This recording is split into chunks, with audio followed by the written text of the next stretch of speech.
Alrighty, welcome to part 8. In the last episode, what we did was finish off our base coat, the green and gold. We laid our decals, remember that, and then we sprayed our green. Now we're taking off our decals to reveal the gold base coat that we laid underneath. Alright, so I'm going to go around the whole car now, take off all the decals, and tack the whole car down and get ready for clear coat. So let's go ahead and do that. And this takes some time to do, so I'm going to fast forward a little bit, speed up the process for us so we can get to the next level and start clearing this thing. I think it took me about 30 minutes to go around the whole car and take off all these decals. 30 to 40 minutes. Because you want to make sure to grab it, with your razor blade, just peel off an edge without scratching the paint, right? You got to be very careful when doing this, and you want to go slow. You don't want to go fast and start messing up your paint job, right? So on the next process here, I'm going to show you something in just a bit. Here, I didn't want that gold band to go all the way into the fender well, so I decided to do some sort of feathering with the green. So I just put a little bit of green base coat in my Warwick 878 SHE. Great gun, by the way. If you're looking for a mini spray gun, check out the store at LearnAutoBodyAndPaint and check out this 878 SHE. Great gun. Now, what I'm doing is getting rid of that gold. There's just so many birds out here right now. Sorry about that. So what I'm doing is just blending in our green here just to give it a different custom look. And I decided to go into the Mazda a little bit more after playing with it. I wanted to do some sort of sprayish paint, like a paint spray graphic look, and I just started doing a little bit more and more and more, and then before I knew it, it was like maybe I should have stopped earlier, right? But it came out okay. Initially I didn't like it, but now while I'm creating these video series, it doesn't look that bad to me. It looks pretty good. So that's how it looks. Now we're going to mix up our clear coat, and remember, whatever clear coat you're using, the directions are in the back of the can. Sometimes it's a 2-to-1 mixture, sometimes it's a 4-to-1 mixture, which is 4 parts clear coat, 1 part hardener.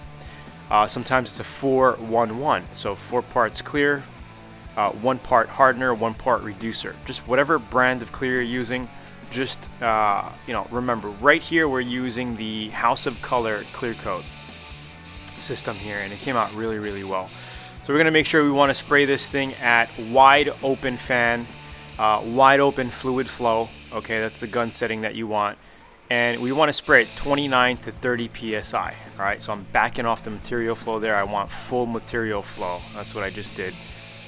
Fan flow, I usually go all the way wide open and I just turn the knob just a quarter. Okay, that's still wide open. Alright, I'm testing my gun here. Now I'm going to start. I started on the passenger roof rail, and then I'm working my way around to the passenger door. Okay, and then I'm going to go to the fender, and then I'm going to work my way around the hood and go around the car that way. Okay, panel by panel. I'm just taking my time. I'm making sure it's laying on nice and thick, right? I'm not doing a dry coat here. I'm doing a pretty thick coat. I'm going to be doing 2 heavy, thick clear coats here. And don't be afraid to lay your clear coat, right? It's always better to have a little too much clear than not enough. And I did add a little bit of silver micro sequence to this flake, to this clear coat. All right, so I put a little bit of flake in the clear coat here, so when the sun hits it, it's gonna pop, give it a little kickback. So I'm gonna leave this full length for you and let you watch this while I paint. Okay, and we'll get back to audio in just a bit. All right, so now we are doing our second coat of clear, right? Hitting that roof rail. Then we're going to hit the door and go around to the fender, the hood, the front bumper cover, the driver's fender, the driver's door, and just go around the car. Okay, so as you see, I'm about 4 to 6 inches away. It looks really close, but it's actually 4 to 6 inches away from the panels where you really want to be at. 29 to 30 psi, so we get good clear coat atomization.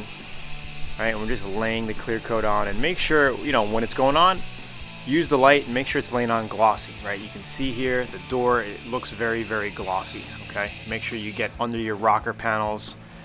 You want to avoid any dry spots. Always hit your wheel wells. You don't want to miss your wheel wells. Okay, then we're going to work our way to the fender here, put a nice wet coat on it, do the hood, and continue. Okay, so this is the final coat of clear here. 2 heavy coats is all we need. And if you want to, if you're doing a custom job, you can let this cure for a couple of days, wet sand it with 1000, and lay an additional 2 coats of clear on it, if that's something that you want to do. Okay, but 2 heavy coats like this is more than enough paint, clear coat to put on, and you'll be fine. You'll have enough room to color sand and buff for pro gloss. So that's it. We let it cure for about 1.5 to 2 hours, right? It's a good time to start taking off your masking tape at that point, because if you wait too long, if you wait till the next day, you have the chance of actually peeling some of your paint off, some of your molding areas, because it's just set up too much. All right, so the perfect timing is to take off your masking paper about 1.5 to 2 hours after your paint job, and then just let it cure overnight. All right, so I put in another 8-hour day today. The paint job is done. Came out pretty good. You can see how it looks. I say a few areas we could do some color sanding and buffing to really make it pop. Maybe the hood, do the whole hood, because there is, a little bit of orange peel. Let's take a close-up look. A little bit of dust in it, a little bit of orange peel, but it laid on really nice. That's how it looks with the fade. Okay, that's all gold paint. There's the body work on the rear trunk. Came out really nice. Again, the trunk I could probably buff out, water sand down and buff it out. I think it would pop a little nicer. But it molded in really nice. Let's check out the back here. Again, this was the gold that we did. We put the decal on and took it off. So that's matching the same color. Check out the mold on the bottom.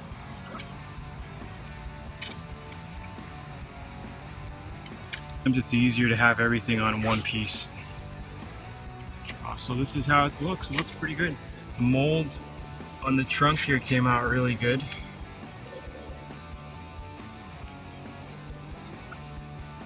In the sun it looks totally different, but it's just, I just finished painting it not too long ago. But anyway, came out pretty good. I did the mirrors, let me show you those. I think once the mirrors are on, it's gonna look a lot cooler. Like the gold will be matching, Hope you guys enjoyed the quick video. I've been working on this thing for the past, I would say 6 days non-stop. Like, I've been putting a full 8 to 10 hour days in on average for the past 5 days to bang this thing out, because I'm leaving tomorrow morning. Anyway, I'm happy with the results. Came out really nice, and I'll talk to you soon.